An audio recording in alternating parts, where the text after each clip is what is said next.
কবিতা। সাপে কাটা রোগী।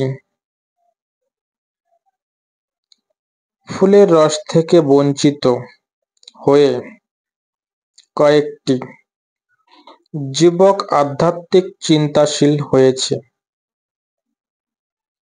সংস্পর্শে এলে শুকনো মাটিতে চুইয়ে সিক্ত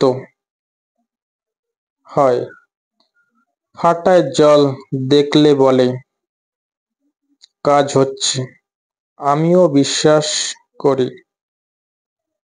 কবিতা তো অন্ন জোগাবে না, মৌ দলের সাথে মিশে গেলে যদি আহার পাই, কর্মী মৌ হতে পারবো কি? ধীরে ধীরে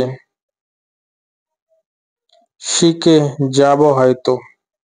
সাপে কাটা রোগী হায়, যে ওঝা বিষ নামাতে পারবে তারই হয়ে যাব হয়তো।